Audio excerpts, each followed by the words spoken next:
ये डरी, निराश और शोषित आवाज़ें हमारे देश के उन लाखों बासिंदों की हैं जिन्हें समाज के व्यापक हित के लिए अपना सब कुछ कुर्बान करना पड़ा और जिसके बदले में उन्हें हमेशा के लिए अन्याय और शोषण के अंधेरे में धकेल दिया गया।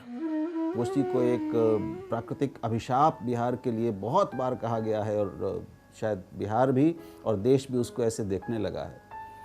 लेकिन इस अभिशाप के पीछे बहुत कुछ हाथ इंसानों का भी है, इंसानी योजनाओं का और इंसानी संवेदनहीनता का और हमारे योजनाओं के बनने और चलाए जाने के तौर तरीकों का भी। दुर्भाग्यपूर्ण ये है कि इन लाखों लोगों की बदहाली का जिम्मेदार कोसी नदी की जीवंत धाराओं को बना दिया गया। ये नदी नेपाल के बाराह क्षेत्र के पास त्रिवेणी से अपना सफ़र भारत के मैदानी भागों की ओर शुरू करती है। त्रिवेणी के पास 3 धाराएं आके मिलती हैं, अरुण कोसी, सुन कोसी, तामा कोसी, और वहाँ से इनकी सम्मिलित धारा फिर चलती है नीचे की ओर। वो बाराह क्षेत्र मंदिर होते हुए चतरा आती है। वहाँ से करीब 42 किलोमीटर नीचे भारत की सीमा है और फिर करीब 270 किलोमीटर कुर्सेला होगा, वहाँ तक ही नदी जाती है। भारतीय सीमा के पास ही भीमनगर में कोसी बैराज है। कोसी बैराज और कोसी के तटबंधों का इतिहास कोसी से संबंधित समस्याओं का इतिहास है। 53 में जो प्रस्ताव हुआ उस वक्त ये तय पाया गया कि दोनों तरफ तटबंध बनेंगे, एक बैराज बना दिया जाएगा भीमनगर के पास में और उससे नहरें निकाली जाएंगी। नहर का प्रस्ताव नेपाल के हिस्से में था, चंद्रा कैनाल का। वो सब नहरें हैं वहाँ बनी हुई अभी भी। और हमारे यहाँ पूर्वी कोसी नहर से सिंचाई करने का करीब 7,12,000 हेक्टेयर ज़मीन सींचने का प्रस्ताव था और 5,28,000 एकड़ ज़मीन उसको बाढ़ से सुरक्षा देने की बात थी। ये कोसी बांध का जो निर्माण हुआ था, राजेंद्र भाव देश के प्रथम राष्ट्रपति यहाँ आकर के स्वयं मिट्टी डाले थे और तब इसके बाद लोगों ने मिट्टी डालना शुरू किया था। तो उन्होंने कहे थे कि ये जो हम कोसी बांध बना रहे हैं तो उसमें एक आंख मेरा इसके अंदर के लोगों के लिए ही रहेगा। कोसी का पानी जो कि पहले पूर्णिया से लेकर के सहरसा तक अलग अलग धाराओं में बट जाया करता था, उसमें ये चक्कर ज़रूर होता था कि मुख्य धारा कोई भी बनती थी और उसका क्रम था जिसमें पता था लोगों को कि अब नदी ने पानी फेंकना शुरू कर दिया है, अब ये इधर से गुजरेगी, तो उसकी तैयारी रहती थी लोगों की।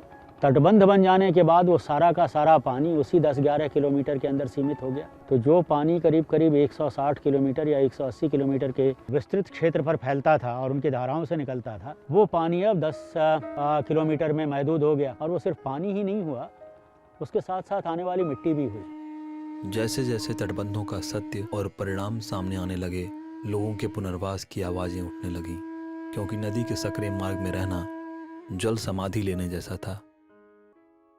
1957 में तटबंध पर काम शुरू होने के 2 साल बाद, जबकि तटबंध करीब करीब जमालपुर पार कर रहा था, तो ये तय हुआ कि एक पुनर्वास की योजना बनेगी जिसमें लोगों को बाहर खेती की ज़मीन तो नहीं दी जा सकती, लेकिन रिहायशी ज़मीन दी जाएगी। ये संगठित अपराध था या फिर विकास के नाम पर चल रहा सामाजिक षड्यंत्र, जो इन परियोजनाओं में उन प्रभावित लोगों की पुनर्वास की चर्चा भी नहीं थी जिन्हें अपना सब कुछ कुर्बान कर देना पड़ा। और एक कमेटी कंस्टिट्यूट हुई थी, मेरा ख्याल है 1974 या 76 में, जिसमें यह तय पाया गया कि पूरा मकान बना देने के लिए किसी को भी पैसा नहीं मिला। तो जैसे तैसे लोग वहाँ रहने लगे, फिर बाद में उस पुनर्वास की ज़मीन में जल जमाव होने लगा। दुनिया के सबसे बड़े लोकतंत्र में लाखों लोगों के साथ हो रहे अन्याय को एक बार राष्ट्रीय मानवाधिकार आयोग ने गंभीरता से लेना जरूर चाहा, पर यह मुहिम बहुत देर तक नहीं चल सकी। कोसी तटबंध के बीच में 380 गांव के लोग फंसे हुए हैं और ये इतनी बड़ी ये आयोग है। यहाँ पे इससे पहले भी और लोगों ने हमारे कोसी से प्रेरित लोगों ने डाला था, लेकिन यहाँ पे कुछ भी नहीं होता है। ये आयोग कुछ भी नहीं कर रहे हैं, बस कागजी खाना पूर्ति के लिए इतना होता है। हम आवेदन देते हैं, ये बिहार सरकार को भेज देते हैं, चीफ सेक्रेटरी को भेज देते हैं, होता कुछ नहीं है। तटबंधों के निर्माण के बाद नदी के साथ क्या हुआ और इसके क्या दुष्परिणाम हुए, इस पे विशेषज्ञों का मत बिल्कुल साफ और सीधा है।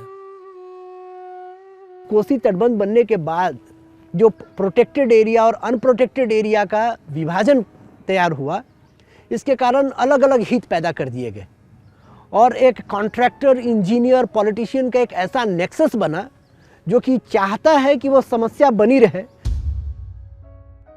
1962 में जब दिल्ली IIT ने वो स्टडी की थी और उसी स्टडी को 1974 में रिपीट किया गया। उस अध्ययन से पता लगता है कि जो निचला इलाका है कोसी का, कोपड़िया के आसपास है, महर्षि से कोपड़िया के आसपास का, वो करीब हर साल 12 सेंटीमीटर की रफ्तार से ऊपर उठ रहा है। अगर नदी का लेवल आसपास की ज़मीन से ऊपर उठने लगे तब तो वो फैलाने का काम करेगी। हमारा अपना मानना है कि इस योजना ने नदी को धर्मभ्रष्ट किया। अगर नदी का धर्म पानी की निकासी है तो नदी को धर्मभ्रष्ट किया। अब वो निकासी के बदले पानी फैलाने का काम करती है। ये एक इरिवर्सिबल डैमेज है। पूरा हमरा सबके धान तान आनंद बधवा छलै, बांध नहीं छलै तऽ पानि तानि नहीं छलै, राहरि मरुआ धान कुर्थी सब कुछ उपजै छलै, रोप करै छलै। आई बांध भेला से हमरा सबके दुर्गंजन भए गेल, घर में उपाय नहीं रहैए। एकटा देख लियो, एक सिरकी धान नहीं भेल, भूखे मरैत रहै छै। दोनों उस पार का भी आदमी का दिक्कत है और इस पार का भी आदमी का दिक्कत है। लास्ट में घरे घर पानी घुस जाता है तो रहने का साधन तो कहीं है नहीं। ये बांध पर आते हैं तो बांध पर आने का बाद जो है थाना पुलिस आते हैं, बहुत से आदमी आते हैं, आकर के खाली करवा देते हैं। खाली कराने के बाद अब क्या किया जाए, मजबूरन 10 तो गाली सुनकर, बात सुनकर फिर भी इसी पर गुंजाइश किया जा रहा। जब हम बात करते हैं किसी एरिया को डेवलप करने की, तो एक हम लोग को होलिस्टिक अप्रोच रखना पड़ता है कि हम क्या बना रहे हैं और हम क्या तोड़ रहे हैं। अभी तक हम लोगों ने जो कोसी को 2 बांधों के बीच में रखने का प्रयोग किया है वह विफल हो गया है। बांध बांधने से इतनी दिक्कत है, इधरों भी पानी उधरों भी पानी। कहता है जे झंझारपुर टूटने वाला है, किरतपुर टूटने वाला है, तो हम लोग का डर होता है जो पानी चला आ रहा है, एकदम फुल हो पानी, तो फुल हो रहता है, और डर होता है जब आप तो टूटेगा तो हम लोग डूब जाएंगे। तो भागते हैं बांध पर, के साथ भागते हैं धरवर मार को बांध पर को। वहाँ जो समुंदर में आते हैं सब तो वहाँ पर गिर जाते हैं। कितना बूढ़ा लोग गिर जाता है, कितना बच्चा सब गोदी में लेकर को जो भागती है लड़कोरी सब, कितना के बच्चा वो जंग डूब जाता है। विकास के नाम पर जो कोसी तटबंध बनाए गए उसका नतीजा है कि वो दुर्गति 10 लाख लोग भोग रहे हैं। बांध बनने के बाद तो हम लोगों पर 50 वर्षों से पानी ही ढाता जा रहा है। मरीज यदि खटिया पर उठा करके 24 घंटे में पानी से लड़ करके उसको, तब तक वो मरीज भी दम तोड़ देता है। तो हमारे राजेंद्र बाबू जो वादा किया था कि यदि एक आंख ये बांध के भीतर वालों पर रहेगा तो एक आंख हमारा पूरे हिंदुस्तान पर रहेगा, लेकिन हमारे हिसाब से राजेंद्र बाबू को आंख में मोतियाबिंद हो गए।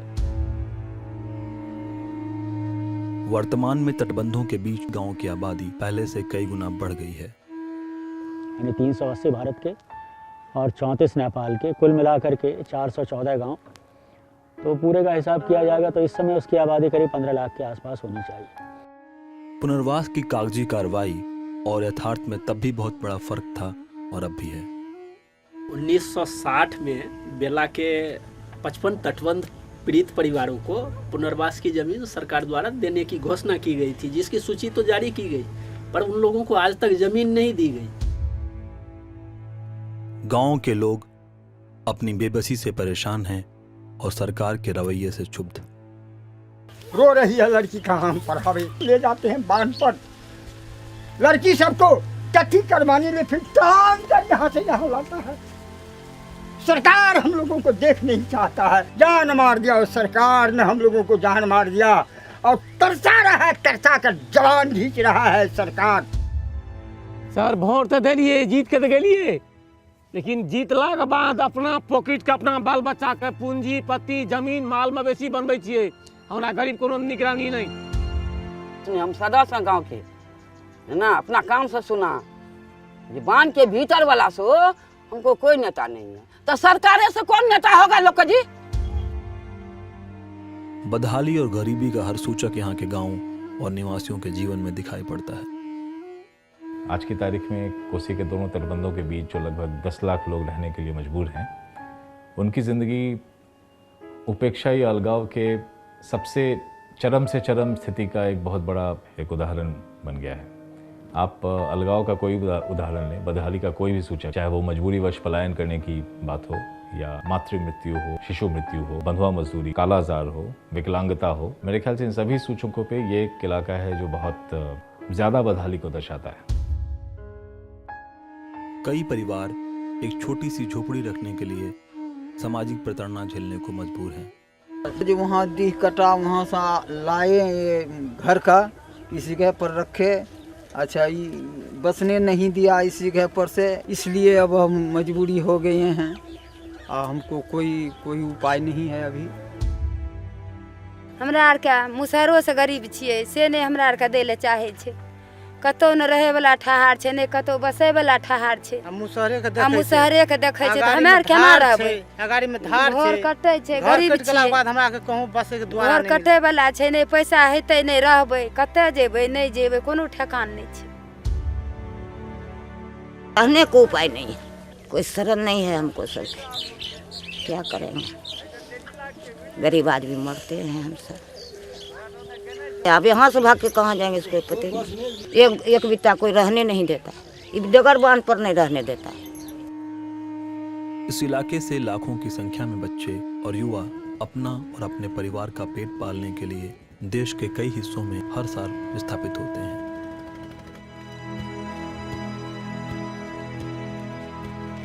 बेटा का बेटी का भेजता है पंजाब, कमा कर लाते हैं तब खाते हैं बांध के भीतर वाला। सरकार से कोनो कानून है? अभी आया आप लोग सब तो हमको लोग सबको दुख बांटेगा नहीं बांटेगा।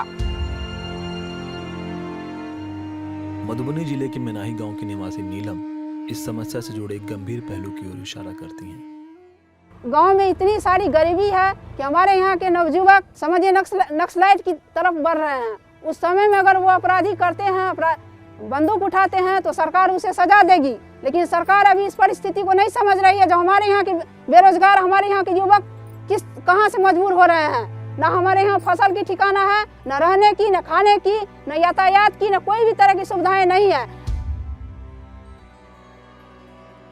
जब 2008 में कुशहा के पास कोसी का तटबंध टूटा तो बिहार का एक बड़ा हिस्सा जलमग्न हो गया और इसे राष्ट्रीय आपदा करार दिया गया।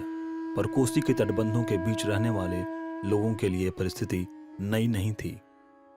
कुशहा में जो हुआ वो हम लोगों ने देखा है, सभी ने देखा है, उसकी याद ताज़ा है। लेकिन उसके पहले 7 बार ये और तटबंध को तोड़ चुकी है। पहली बार 1963 में, जिस साल ये बैराज बना था, 31 मार्च को उसका इनाग्रेशन हुआ, और जुलाई के महीने में 20 जुलाई के आसपास नदी ने डलवा के पास पश्चिमी तटबंध तोड़ा। फिर 1968 में, उसके बाद 71 में टूटता है भटनिया के पास में, 80 में टूटता है बहुअरवा के पास में, 84 में नौहट्टा में, 91 में फिर जोगेनिया नेपाल में, और 2008 में फिर नेपाल में, 3 बार नेपाल में, और 5 बार भारतवर्ष में तटबंध टूट चुका है। अभी जो 2008 में कुशहा टूटा उसके लिए सरकार ने पूरे विश्व को उतार दिया वहाँ, लेकिन आज हम लोग जो 50 वर्षों से डूब रहे हैं उस पर कोई नहीं उतारा जाता। सिर्फ कभी काल किस्मत के रूप में रिलीफ दे दिया जाता है, एक बोरा चावल साल भर के लिए। क्या कभी इतने सालों में, इतने दशकों में वो जो 12 से 15 लाख लोग जो तटबंधों के बीच रहते हैं और बार बार प्रभावित होते हैं, उजड़ते हैं, मरते हैं, टूटते हैं, उनको इस सोच की प्रक्रिया में, इस निर्णय प्रक्रिया में शामिल किया गया है? क्या उनके इतने सालों और दशकों के अनुभव का, उनकी उस यंत्रणा का, उनकी दुर्दशा का, उस अनुभव से कोई लाभ लिया गया है? उस अनुभव से कुछ सबक लेकर योजनाओं को बेहतर बनाने की कोशिश की गई है? इसका कोई प्रमाण हमें नहीं मिलता।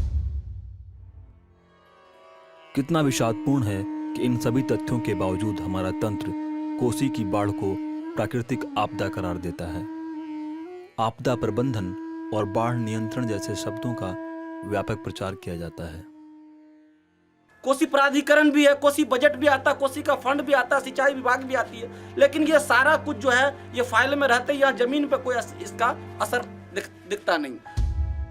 1987 में कोसी पीड़ित विकास प्राधिकार बना। जो विकास प्राधिकार है वो तो मरा युवा पैदा हुआ था, उसके पीछे उसको चलाने की कोई नीयत नहीं थी। तो इस योजना से जो कुछ भी फ़ायदा हुआ, किसको हुआ, क्या हुआ, वो एक विचारणीय प्रश्न है। कि वो जो तटबंध बने थे उससे कहा गया था कि 2,14,000 हेक्टेयर ज़मीन को बाढ़ से सुरक्षा देंगे। आप सरकार के रिकॉर्ड्स खंगालिए तो कहेंगे कि 1,82,000 हेक्टेयर ज़मीन जल जमाव ग्रस्त है कोसी में, पूर्वी तटबंध के पूरब में, और 93,000 हेक्टेयर ज़मीन पश्चिमी तटबंध के पश्चिम में, वो जल जमाव से ग्रस्त है। और करीब 1,20,000 हेक्टेयर ज़मीन तटबंध के अंदर गई। तो इन सबको जोड़िए तो जितना इलाका सुरक्षित होने वाला था उससे दुगना तबाह हो गया। अब निकाल लीजिए आप अपना बेनिफिट कॉस्ट रेशियो। ऐसा नहीं है कि लोग बाढ़ नियंत्रण और आपदा प्रबंधन के छलावे को समझ नहीं रहे हैं। रिलीफ लिख कर दे गया है, बाढ़ सर रिलीफ ले गया लिख कर फुसलाया, रिलीफ। सरकारी तो कुछ नहीं दिया, आखिर तक कुछ नहीं दिया है। देवो किया तो एक बड़ा को चावल आती गेहूँ दे दिया, बस वो दिन से बंद कर दिया। साथ ही कहा आप बैसिए यहाँ पर, आपको पुनर्वास मिलेगा, ऐसा मिलेगा वैसे मिलेगा, जना कुत्ता को रोटी देता है वैसा हम लोग को कहता है। कुशहा की आपदा के बाद एक बार फिर से साफ हो गया था कि दोषी कौन है। फिर भी समस्या के मूल कारणों पर चर्चा करने से सारे सरकारी विभाग कतराते रहे। यहाँ पर डिसास्टर मैनेजमेंट का इंस्टीट्यूट खुलेगा, अथॉरिटी बनेगी, सब कुछ होगा, लेकिन जल संसाधन विभाग जो कि उसका कर्ता है, सारी चीज़ों का कारण है, वो कभी उसमें शामिल नहीं होता। तो एक डिपार्टमेंट सरकार का प्रॉब्लम क्रिएट करता है, उसको खड़ा करता है, और दूसरा डिपार्टमेंट उसका समाधान खोजने की कोशिश करता है, और इन दोनों के बीच में कोई डायलॉग जहाँ तक हम जानते हैं नहीं है। डिसास्टर मैनेजमेंट वाले से पूछिए कि वो पिछले साल 5 सालों से क्या कर रहे हैं, तो बोलेंगे हम लोग अर्थक्वेक और हाउस बिल्डिंग के लिए अवेयरनेस जनरेशन कर रहे हैं। क्या तुमको अपनी प्रायोरिटी मालूम नहीं है क्या? तुम्हारा लास्ट अर्थक्वेक 1988 में हुआ था, उसके पहले 1934 में हुआ था, और जिस दिन अब आएगा उस दिन कोई विद्या काम नहीं आएगी। इतने दिनों से डिसास्टर प्रिपेयरनेस और ये सब नौटंकी की इन लोगों ने। कुशहा में जब टूटा तो नावें नहीं थी। जो सेकंड इरिगेशन कमीशन की रिपोर्ट है बिहार की, वो कहती है कि 92,800 एकड़ फुट ज़मीन मिट्टी हर साल औसतन कोसी के पानी में आती है। अगर इतनी ज़मीन का, इतनी मिट्टी का आप एक मेड़ बनाएं 1 मीटर ऊंचा और 1 मीटर चौड़ा, तो ये भूमध्य रेखा के 2.5 चक्कर काटेंगी। तो ये बड़ी अजीब सी बात है कि उस मिट्टी का क्या करेंगे, उसकी तरफ किसी का ध्यान नहीं। कमला नदी का जो तटबंध से वहाँ से जो बालू आई है, और कोसी की बालू से ये ज़मीन जो वाटर लॉक ज़मीन थी, बिल्कुल गीली ज़मीन थी, 10-15 फीट ऊंची हो गई है। अगर समग्रता से देखा जाए तो और भी परियोजनाएं हैं जिनका कोसी की बाढ़ और सिल्ट इकट्ठा करने की समस्या से सीधा संबंध है। कोसी गंगा की आखिरी सहायक नदी है, और कोसी के मिलने के कुछ ही समय बाद फरक्का आ जाता है, वहाँ पानी रुकता है। नतीजा ये है कि कोसी की जो धारा ऊपर से आई होती है, तेज़ी से आई होती है, उसको अड़चन आता है, इसलिए उसके सिल्ट छोड़ने की रफ्तार बढ़ती है, और फिर धारा बाढ़ के समय में जब अधिक पानी होता है तो उसको चौड़ा होना होता है, जो सिल्ट के इकट्ठा होने से उसकी जगह उसके पास कम होती है। ये भी कारण है कि तटबंधों पर दबाव बढ़ता है। पहले जब फरक्का बराज नहीं था तो गंगा नदी में बाढ़ के समय 100 फीट से लेकर 200 फीट तक नेचुरल प्रोसेस में डिसिल्टिंग हो जाती थी। लेकिन जब से ये बराज बना है, डिपोजिशन हो रहा है सिल्ट का, और होते होते इतना ज़्यादा डिपोजिशन हो रहा है कि इरोजन होता है, कटाव होता है, बाढ़ का प्रकोप होता है, और जब गंगा में पानी ज़्यादा हो जाता है तो बैक वाटर जाता है, कोसी में जाता है। ऐसा नहीं है कि सिर्फ इतिहास में शुरू की गई परियोजनाओं का कहर ही यहाँ की जनता को झेलना पड़ा। मझारी से लेकर के परसौनी तक जो सुरक्षा बांध गया है, इनका इन्फॉर्मेशन हम लोगों को कुछ नहीं मिला, और अपने मनमानी से इंजीनियर लोग यहाँ पे आए और दूरबीन वगैरह लेके आए थे जिससे माप करना था उन लोगों को, और मन मर्जी करके गए, और जिनका कारण मुझे ये भोगना पड़ा, हम पूरे समाज को, जो नदी में घर तो कटिए गया, बशर्ते जमीन भी कट गया। 2010 में एक ओर बिहार में जहां सूखा घोषित कर दिया गया, वहीं दूसरी ओर महासेतु परियोजना के चलते कई गांव कोसी नदी में बह गए। सुखाड़ घोषित कर दिया सरकार ने, और हम लोगों के तरफ बाढ़ आ गया। ये जो महासेतु के लिए जो ये क्लोजर बांध बनाया गया है, इसके बाद से हम लोगों के गांव में जो है पानी भर गया। ढोली है, ढोली में आपको डेंगराही, मावड़ा, लगुनिया, कटैया, झौड़ा, ये सारे गांव है। हमारे बननिया में और ही सनपथा, टेना टोला, नेहालपट्टी, गोट बननिया, ये सब सारा जो है बह गया। कोसी नदी पर एक महासेतु बनाने की परियोजना तो ये परियोजना काफ़ी महत्वाकांक्षी है, शायद बहुत लोगों के लिए महत्वपूर्ण भी है, लेकिन इसके कुछ तकनीकी पक्ष हैं जो चिंताजनक हैं। कोशिश एक ये हो रही है कि कोसी नदी को, जो एक बहुत ही व्यापक और भयावह नदी है, जो हमेशा अपनी मार्ग बदलने के लिए जानी जाती है, उसे 2 किलोमीटर से भी कम, एक लगभग 1.8 किलोमीटर के एक संकरे मार्ग से होकर गुजारने का प्रयास किया जा रहा है। नदी को इस बहुत ही संकरे मार्ग से गुजारने की कोशिश की वजह से पानी का स्तर काफ़ी बढ़ जाता है। ये स्तर इतना ज़्यादा हो गया कि लगभग इस महासेतु से सटे लगभग 45 गाँव के लगभग 50,000 लोगों को अचानक ही अपना घर बार छोड़कर उन्हें दूर दराज के इलाकों में रास्तों पर और बांधों पर शरण लेने की स्थिति बन गई। लगभग 45 गांव पूरी तरह से पानी के अंदर आ गए और इसके लिए उन्हें किसी तरह की पूर्व सूचना या इससे जो क्षतियां हुई उनके एवज में किसी तरह के मुआवजे की पेशकश नहीं की गई। हम लोग को पता ही नहीं चला जो कब पानी छूटा, क्या हुआ नहीं हुआ। जब अचानक पानी आया, बाढ़ आया तो कितना घर डूब गया, कट गया, भस गया, आदमी कितना कट गया, कितना भूख से मर गया, बहुत कोई लेकिन देखने वाला नहीं है। आज भी तटबंधों के भीतर के गांव देश के प्रतिष्ठित सरकारी विभागों की अवहेलना के शिकार हैं। इस पुल को बनाने में central water and power research station Poona, national highway, railway, Ganga flood control commission, फिर central design organisation, water resource department government of Bihar, ये इतने बड़े बड़े एजेंसी इन्वॉल्व हैं इस पुल के बनाने में, जिसके ऊपर में पूरे देश की विकास की जिम्मेदारी है। अब देखिए ये लोग पुल जो बना रहे हैं, 2 से 3 साल लगाया है इन लोगों ने स्टडी करने में। इस स्टडी में तटबंध के भीतर करीब करीब 10 लाख लोग हैं। उस स्टडी रिपोर्ट में कहीं भी एक शब्द नहीं है कि तटबंध के भीतर जो गांव है, जो लोग हैं, उसके ऊपर क्या इम्पैक्ट होगा। ये इनका एटीट्यूड है।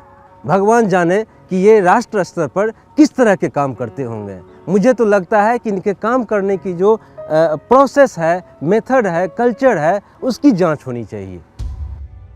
हमारे ढोली पंचायत में करीब 5-6 बच्चे डूबे हैं और यहाँ बनेनिया में भी 2-3 बच्चे डूब गए।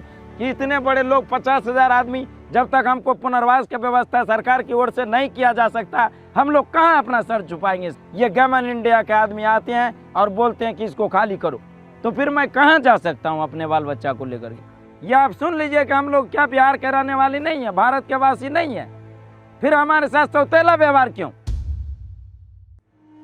जिन आंकड़ों के आधार पर इन तथाकथित विकास परियोजनाओं का निर्माण होता है, उन आंकड़ों के प्रति गैर जिम्मेदाराना रवैया सरकारी विभागों की भूमिका पर एक बड़ा प्रश्न चिन्ह खड़ा करता है। तो रिकॉर्ड कीपिंग जो है वो निहायत घटिया, मैं ये नहीं कहूँगा कि ख़राब है, घटिया है, जिस पर यकीन नहीं किया जा सकता।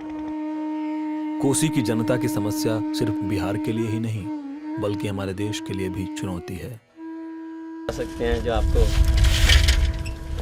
कितना परेशानी कोई सरकार हल नहीं कर सकते हैं। नई सरकार मुआवजा दिया है हम लोग को, जो इस बांध से पहले तो सूखाग्रस्त घोषित किएगा पहले तो, फिर धान का जो बाढ़ आया, बाढ़ से चपेट में पूरा फसल का धान का नुकसान हुआ। या इस गांव का लोग जो है, हम तो खास करके ये बताना चाहेंगे, सरकार कुछ मांगना नहीं जानता है ये लोग। हाँ, बांध का भीतर का लोग है, जैसे कि बाहर आप जाइए पंजाब हरियाणा के लोग है जो नारा लगाते हैं, बाजार बंद करते हैं, इस गांव का लोग ये करने नहीं जानते हैं।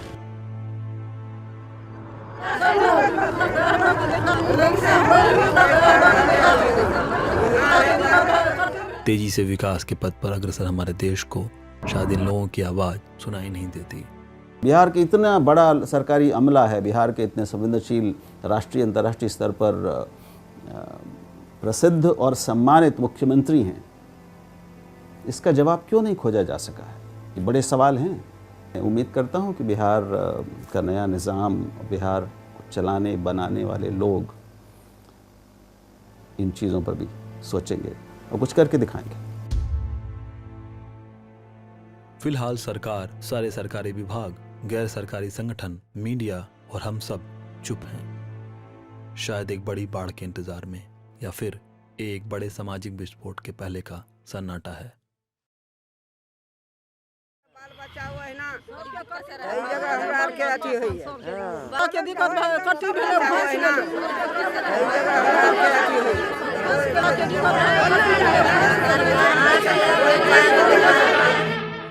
ये करानामा एलिए नाटिनिए नरे जा गुरा खून रोहटी नाटिनिया बुझकर लोटा पानी नरे जान जान नाटानी गई तोरा यह जू मिले तो सीना दुआर बिनरे